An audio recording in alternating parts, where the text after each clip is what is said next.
Hi, and welcome to the Cheer Up Podcast. I am your host, Kara R. Hunt, and with me is the wonderful as always, beautiful as always, saintly as always, Cheri Swalwell. How are things going for you today, Cheri? Things are going fantastic, and you definitely give me way too many adjectives that I do not deserve. Okay. I think you deserve them. Compared to me, I think you deserve Oh, stop now. Seriously.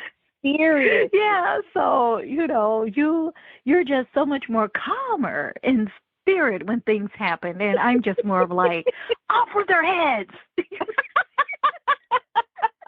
Oh, Kara, if you only heard the internal struggle that I have. Speaking of that, though, I heard something the other day that goes right along with that I think you'll find interesting, too.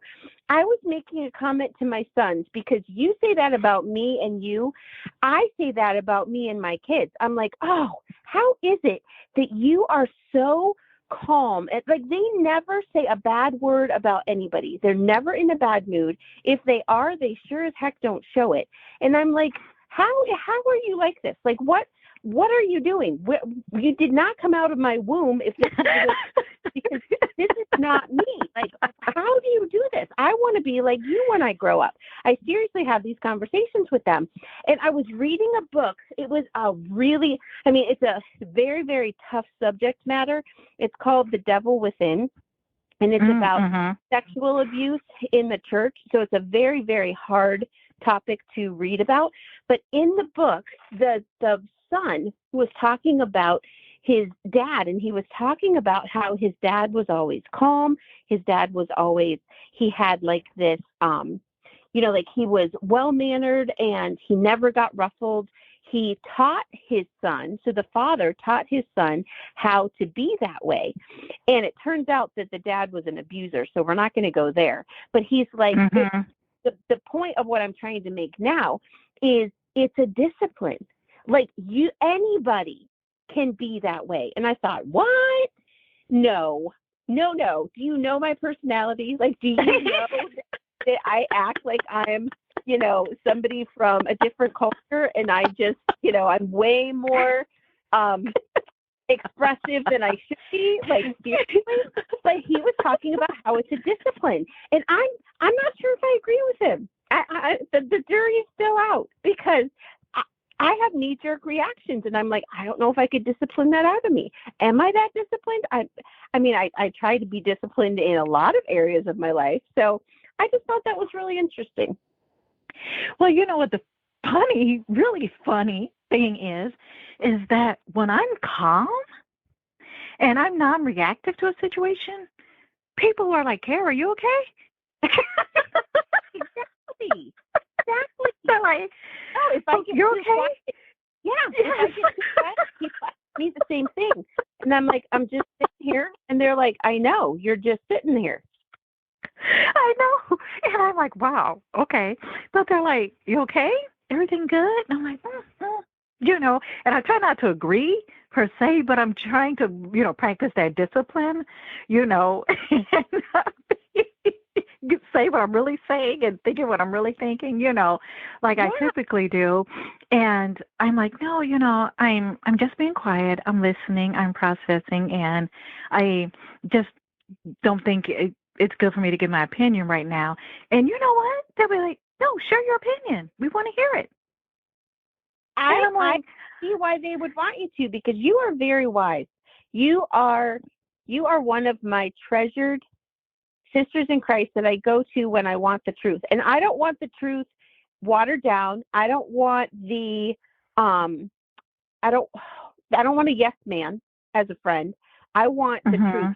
So that when you speak the truth to me in love, you're speaking it to me because you love me. So I value you in all parts of you. I think we need more people like Kara in this world. Oh, bless you. That's why you're my bestie. Well, but I'm totally being no, but she's yeah, but I know, I know. And you were so honest and you were so true. And I just remember an instance not too long ago between us where you were sharing something that had happened to you with you and someone else. And you were asking my opinion. And I'm like, share, how I feel about this person. I'm not the best person to ask. And you were like, no, I want your opinion. I know this, you know, and everything else. So everything she said, I was teasing because she, saying that she was my bestie. I mean, that part is true, but that's not what she was saying. What she was saying, she honestly, even when she knows how I honestly feel about something, she still honestly wants my opinion about it. Truly, yeah. And so, completely behind the curtains and everything else. This is kind of like what we're like. We feed off of each other, and sometimes I need to hear her reactions to stuff, and I'm like, that's so calm and sweet. So when she says she doesn't always do that, that's what I see from her, and I'm like, okay, Kara, not everything's you don't always have to put on boxing gloves. and you have taught me that it's okay to go buy myself a pair of boxing gloves. I think that's why we work together so well, because we feed off of each other. Exactly. And that yeah. well into what we're going to talk about today with Samson. Yes. And so for those of you who are just tuning in, we want to thank you so much for joining the Cheri podcast. We just can't thank you enough for always being here. This is a new season, another new season for us. And we just want to thank you guys for just always coming back and for, being there for us and, constantly just loving on the Cheri podcast, especially since, real quick, I just want to say hello to a couple of new people, countries and areas and things like that. But just to give a quick rundown, we have now, as of today, have been heard in 131 countries and territories in 1,272 cities. And we are beyond blessed for those numbers, considering the fact that Cheri and I have done very little paid advertising for the podcast. Very little, very, very minuscule paid advertising for the podcast, since we both have shoestring marketing budgets for our novels and books and other projects that we're in. So to know that we are being heard in 131 countries and 1,272 cities across the globe is just amazing. And some of the new ones that have joined us is, I guess, the country or territory of Sefton, Sefton. Welcome. Thank you so much. We're so glad to have you, as well as Middleburg in Florida, Grand Prairie, Alberta, in Canada, and some of the top countries for us, besides the U.S., have been Germany, Nepal, Netherlands, Australia, Philippines, Japan, Burkina Faso, Singapore, and Ghana. Oh my gosh, that represents, at least, if I'm looking at this right, 3 different continents. And I just want to thank you all so, so, so much for listening and for continuing to tune in. And as we said before, we've done very little paid advertising. We do free advertising, like on social media and stuff like that. But if this has been a blessing to you, or if you think friends or family will be blessed with it, then share it with one person. That doubles our impact.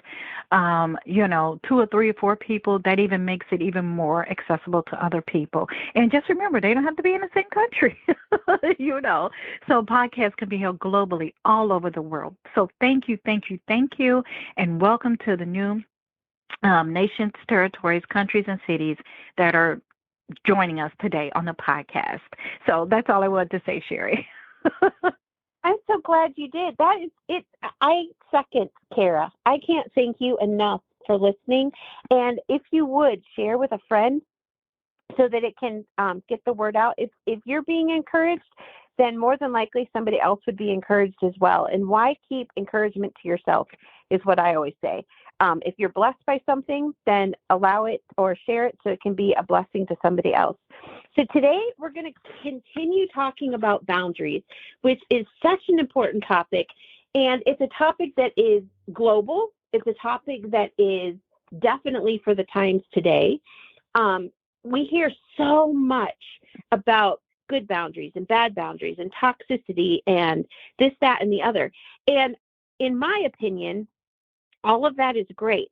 But I want to know what the Bible says about it. I want to learn what God says about it. And I think that it is surprising. I think that it might surprise some people because at least a couple years ago, I would say for myself, I would have been like, oh, God tells us to turn the other cheek. God wants us to do this. God wants us to do that. And all of that is true. I am not diminishing that by any means. But God also, Jesus, was not a doormat. He did not allow people to walk all over him. He did not walk all over people. He gave people free will to do what they wanted to do. He didn't run after them and chase them and say, okay, I said you could do what you wanted to do, but really you have to do this. No, he treated people with the respect that they deserve.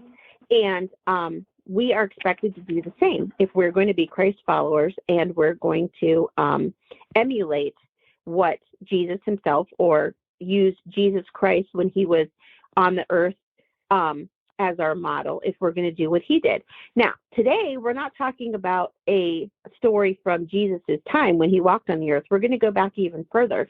We're going to go back into the Old Testament, into the book of Judges, chapters 13 through 16, and we're going to talk about the life of Samson.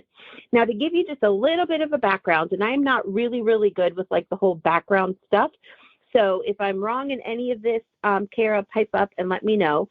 But from what I gathered from when I was reading and refreshing my mind about the story of Samson, the Israelites at that time were in the hands of the Philistines. So at this stage in history, the Israelites had done evil in God's sight. This is what we're told at the beginning of Judges 13. And it says God delivered them into the hands of the Philistines for 40 years. So they had done evil, and this was their punishment. They were being held captive by the Philistines.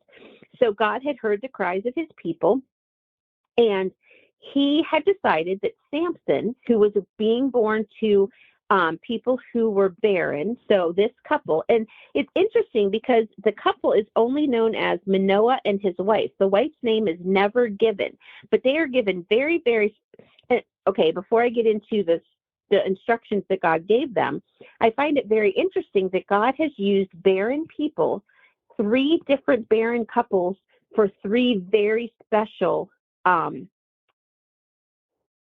chosen people. So the first one were Abraham and Sarah. They had Isaac, and God said that he was going to use the lineage of Isaac to be the bloodline of Jesus Christ. So whenever we hear people talk about, or whenever people say the God of Abraham, Isaac, and Jacob, that's what they're referring to, is that's the Isaac that was born from a barren couple, Abraham and Sarah, and God had them give birth to, or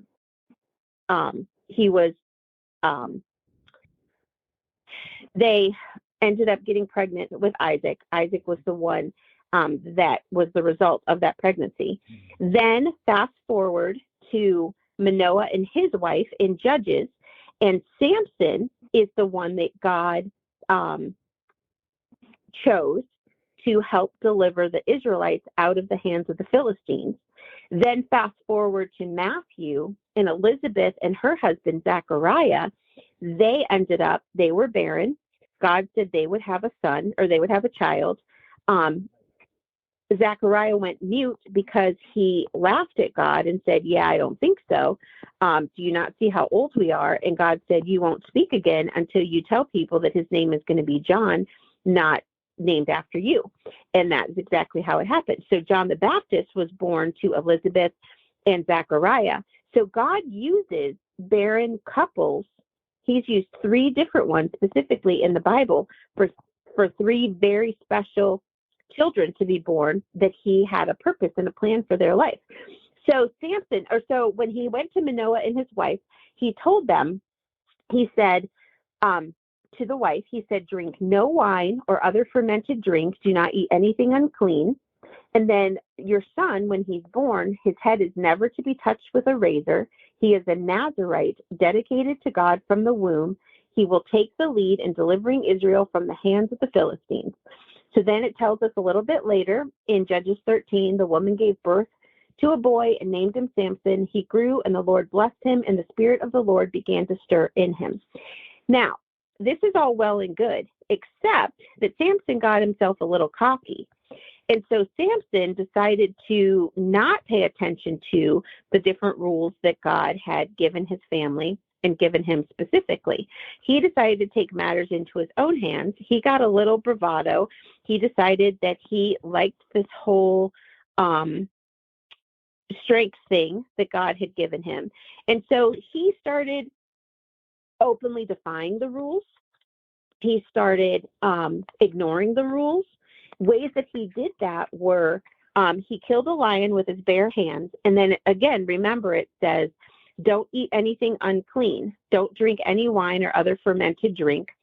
And a couple months later, a couple weeks later, a couple days later, inside this lion carcass, and he was with his parents at the time. They were traveling because he had gone to his dad right before that. And he said, I want you to give me a Philistine woman.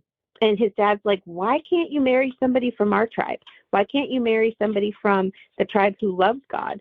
Why are we having to do a Philistine? And the dad did not have very good boundaries himself, because he argued with Samson. He didn't tell Samson, hey, this is not the way we do it. You need to find a woman here. There's plenty of them. No, he was like, okay, fine. And so he took Samson to go get himself a Philistine woman. Well, I'm not going to tell you the whole entire story. I'm just going to give you the highlight. But on their way to get the Philistine woman, he killed this lion, didn't tell his parents about it, went back a couple of days later, saw that there was honey in the carcass. God had said, don't touch anything that's unclean. A carcass is unclean. He scoops the honey out. He eats it himself, and then he gives it to his parents. Talk about openly defiant. Not good choices at all. Then he goes and gets married to this woman. In the Philistine woman, the Philistines are mad at the Israelites, so they're not really happy that Samson took one of their wives or one of their people. And so then this bickering starts, and these riddles start, and he's taunting them. And then the father of the bride, his wife, then the bride herself, she cries throughout the whole entire wedding ceremony. Celebration, because he won't tell her the riddle, and he gets sick and tired of the woman. He finally tells the riddle, but I think he told it wrong. He ended up killing 30 of the Ashkelon men, and then he leaves because he's mad. And then the dad of his wife says, well, he must not want her after all. So then he ends up marrying her off to one of his companions, one of Samson's companions. So then Samson comes back months later, and he's like, where's my wife? And he's like, she's not your wife anymore because you up and left. So he got mad about that too. Then he ended up retaliating by he got 100 foxes together, tied their tails together, set the tails on fire, and put them in the fields. So he burnt down all of their food. I mean, back and forth and back and forth. He's creating havoc instead of being this person who is supposed to deliver the Israelites from the hands of the Philistines. He's doing the exact opposite. He's being a brat is what he's doing. So talk about bad boundaries. He has none. His parents had no boundaries with him to put him on the straight and narrow. And that's one of the things, Kara, I'm going to take a little brief pause from talking about the Old Testament to talking about society today. How much better would people be if parents did their job? And by that, I mean, even with grown children, I'm not saying control them by any means. Nobody wants to be controlled. Again, we talked about that a couple minutes ago. God doesn't control us if we're acting like God and we're using God as our example. We're not going to control other people. But at the same token, if we see a friend or an adult child or it's a little different when your children are at home still because they have to listen to you because you're still their authority. They're still minors. You're responsible for them. So you should be having these conversations with your younger children or your minor children also. But when your children are adult children, I think that prayer is first and foremost the most important thing. Pray that God will soften your heart to hear them and hear their heart, and soften their heart to hear your heart. And I think that the tough conversations need to be said, not from the perspective of you're going to do what I tell you to do because I'm your parent. No, but from the perspective of, and I would do this with a friend too, of I care about you so much. I see that you might be making choices that are taking you down a path that you might not necessarily want to go down. I'm a little bit older. I'm a little bit wiser. I've lived a little bit more life than you have. I'm not telling you what to do. I'm just telling you that I see that there could be danger ahead if you don't take it to prayer and ask God what he wants you to do.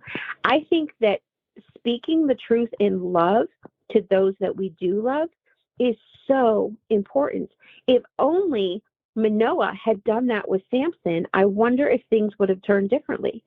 So back to Samson, he ends up wanting a prostitute, saw one that he was attracted to, went and did the whole prostitute thing.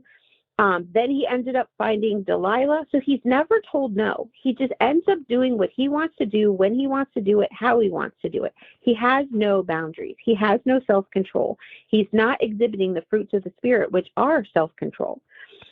He has no respect or honor for his parents because he's doing what he wants to do. He's hiding it from them. And then he's deliberately making them sin by not telling them what he's doing to them, AKA, or not AKA, but an example of giving them honey that was in an unclean lion carcass.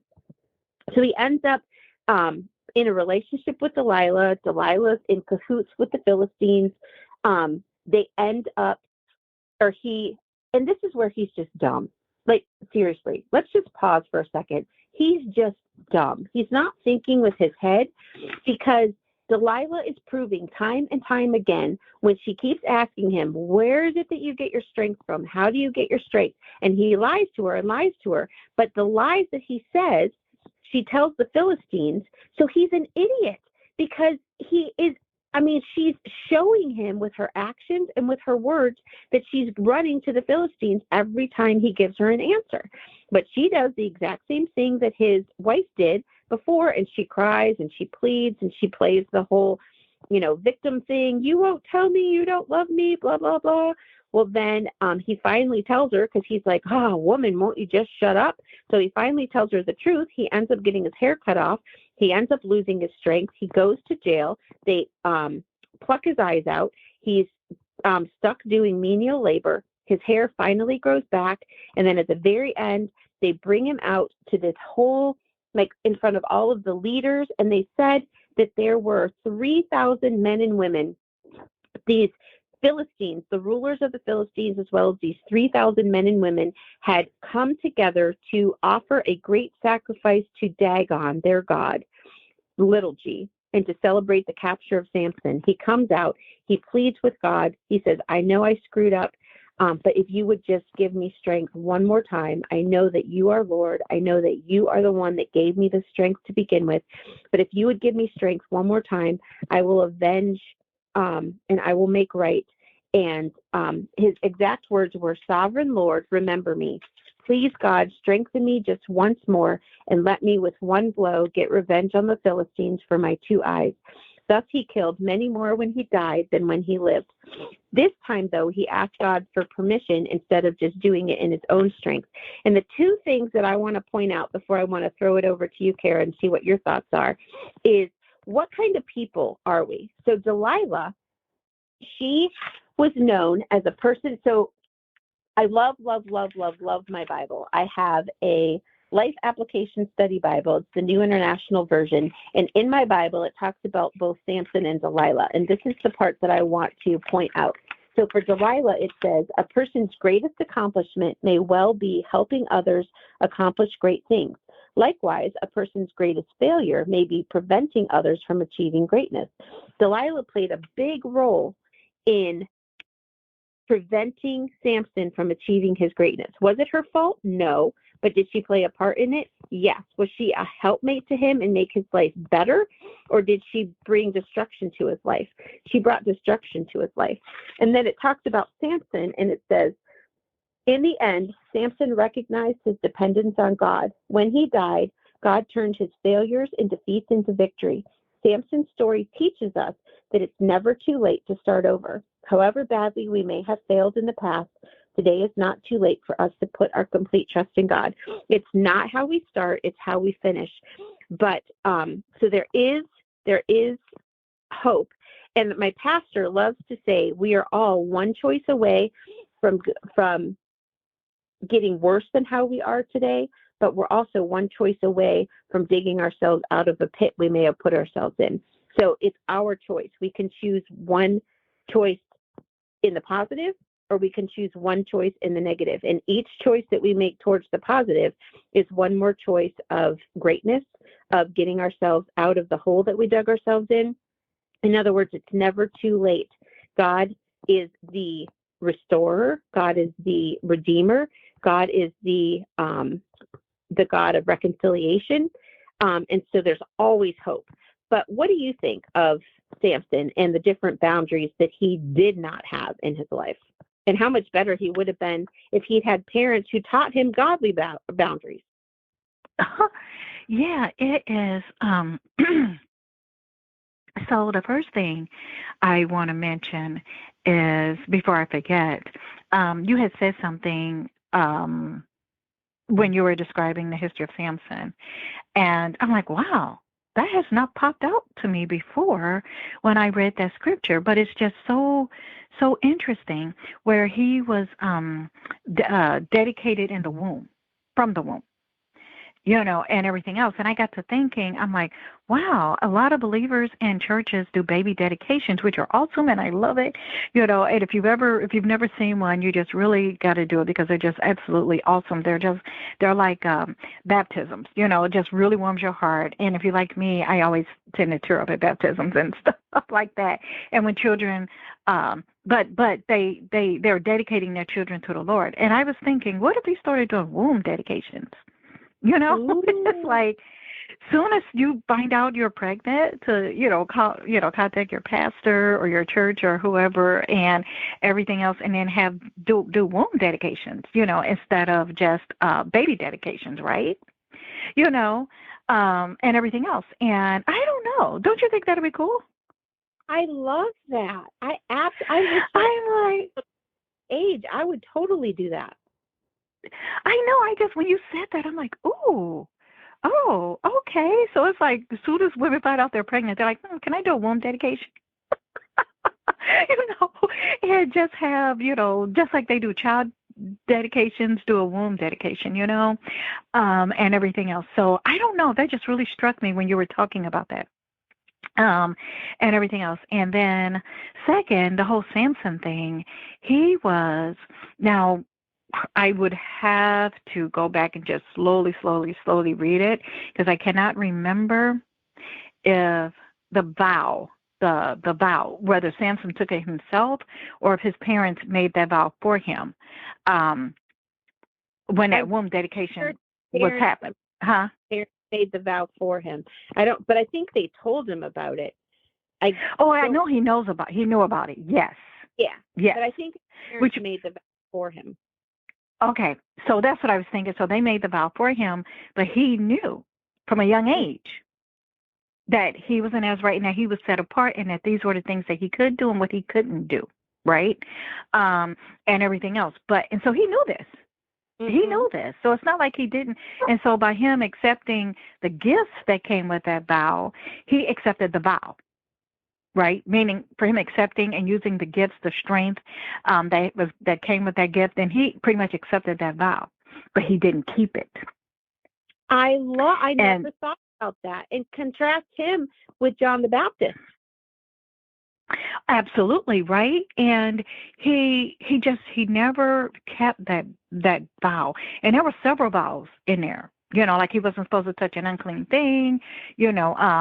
And how he wasn't supposed to marry women outside of his tribe, and everything else. And he did exactly everything anti-vow.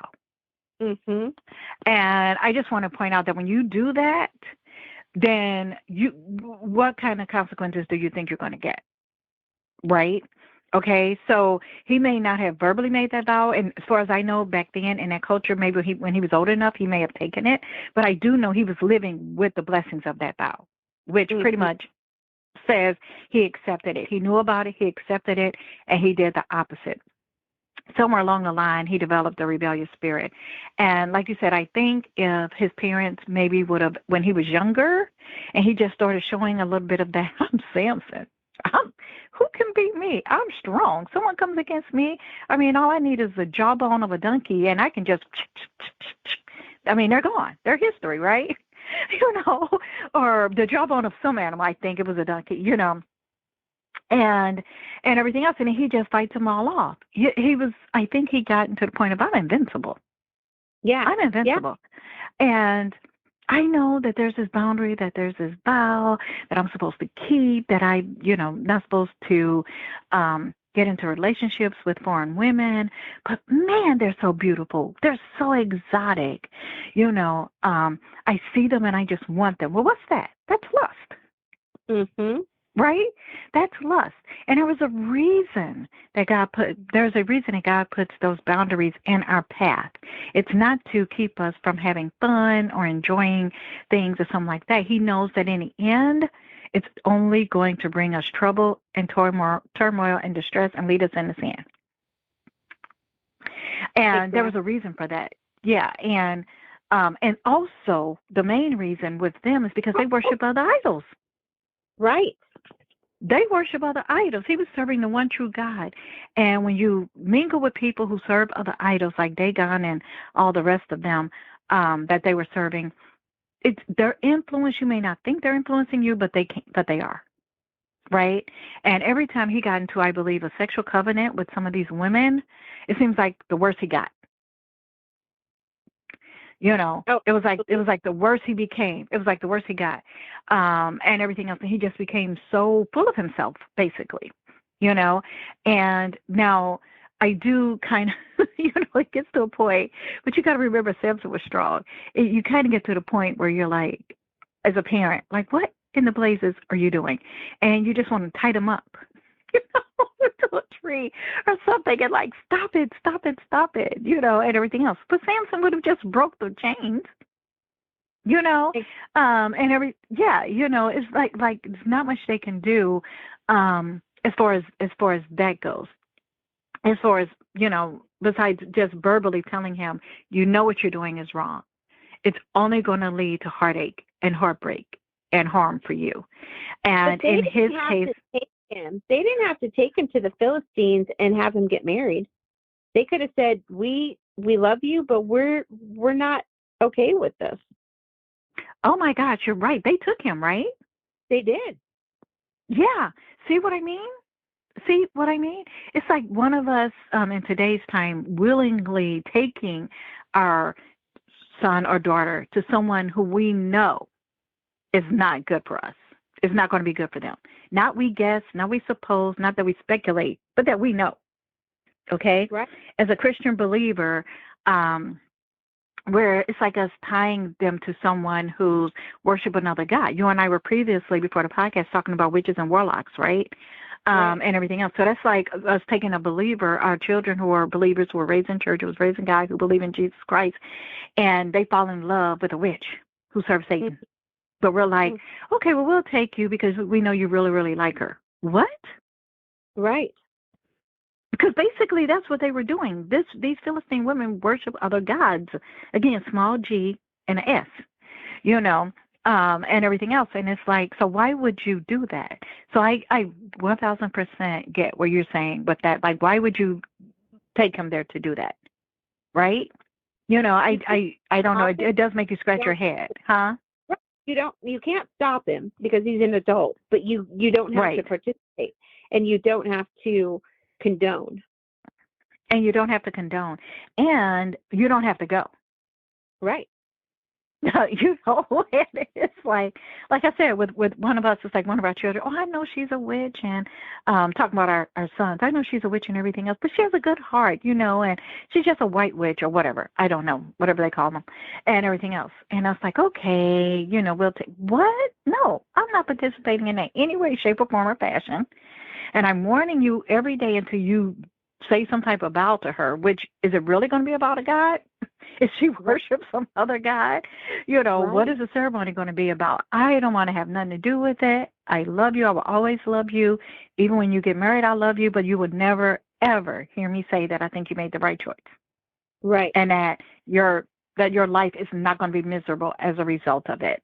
Because the two can't mingle together, the Spirit of God and the spirit of all these other gods with a small g, which when you boil it all down, when you peel back all the layers of the onion, it's Satan. Right. If you worship anything or anybody else besides God, the God of Israel, the God of Abraham, Isaac, and Jacob, like you were talking about, besides Jesus Christ, you're serving Satan. I don't care what name it comes under, the worshiping the sun, the moon, the stars, the earth, or the universe or whatever. When you boil it all down, you're serving Satan. You're serving an enemy of Christ. And so there's just no way that I can see how they would have been okay with that, Right. And everything else. And with Samson, he was so reckless, he was so rebellious, and he was I love the word you use, he was very, very cocky, very, very cocky. It was like, what vows? Ha, ha, ha, ha, ha. I am just going to do whatever I want to do, whenever I want to do it. And I really, really like these foreign women. I like them a lot. And I'm just going to mingle with them. Like, what's the harm, right? Even though I know it's against the vows that I've taken, I know it's against my people, and that these are pretty much the enemies of my people. But I'm just going to have a little fun, which he did with his first wife, right?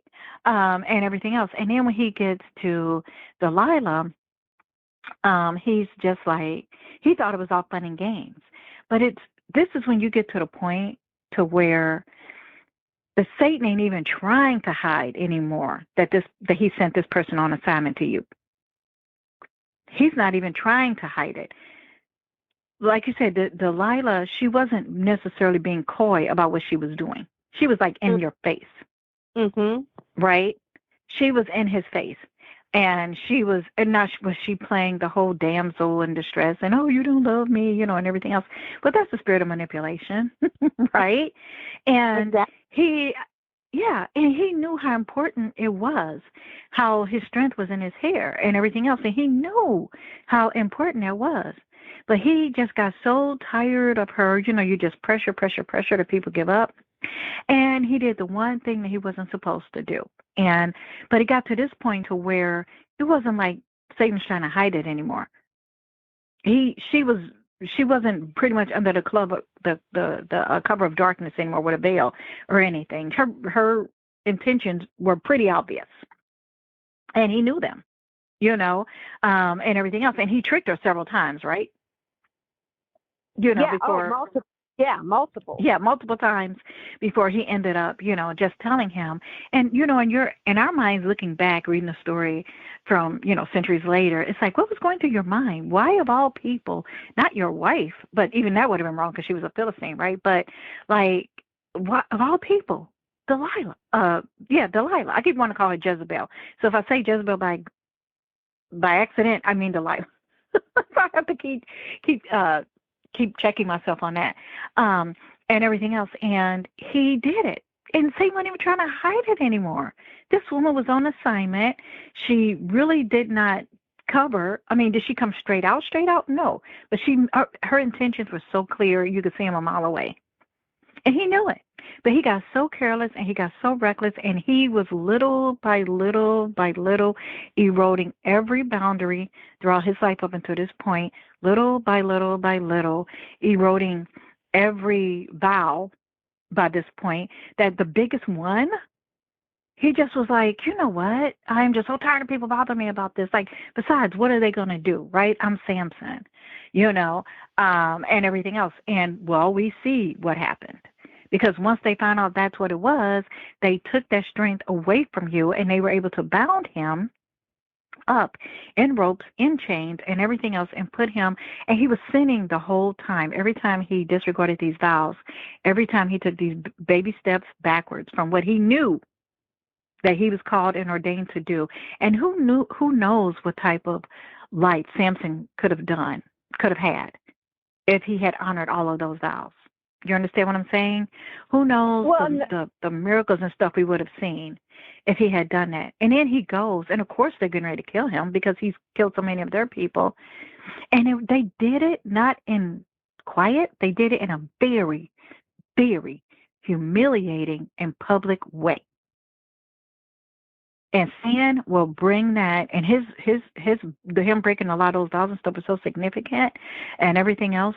And it was that type of sin brings it's just so much that it becomes very public,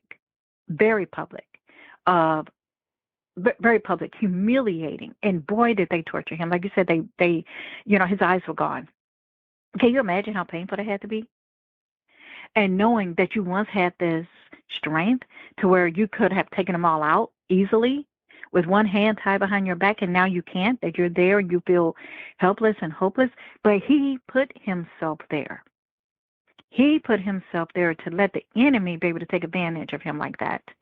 And so that's where rebelliousness, that's where disobedience, and that's where sin will take you. And then he was humiliated publicly, especially in front of all the Philistines. And I can't even imagine what his poor parents were going through. But God had grace and mercy on Samson when he called out to him in the end. And he was like, just give me one more time, one more strength. By then he had saw the error of his ways and probably was like, how could I have been so dumb? How could I have been so reckless? Why didn't I take all of this seriously? What kind of life could I have had if I just didn't live by the flesh, and everything else? Because it was a downfall. It was those women that brought him down, among other things, and everything else. But God had mercy on him. God had mercy on him, and then he was able to, things ended the way they did. And like Cheri said, I can't help but want to remind people to go back and read the story of Samson. There's so many things to be pointed out there. But he had boundaries. He just walked over them every time. His parents did not help the situation. And I think he felt restrained by or restricted by those boundaries, when in reality, those boundaries were to help him and to help him honor God. But instead, what he did was make the situation worse. And it ended up being his downfall, meaning God showed him grace and mercy, but he still had to pay the penalty for what he did, and he didn't have to go out like that, being beaten and tortured and made fun of and people laughing and mocking at him publicly. That did not have to happen. He put himself there in that position. And that is why it is so important for us to have boundaries, and especially if they're God-given boundaries.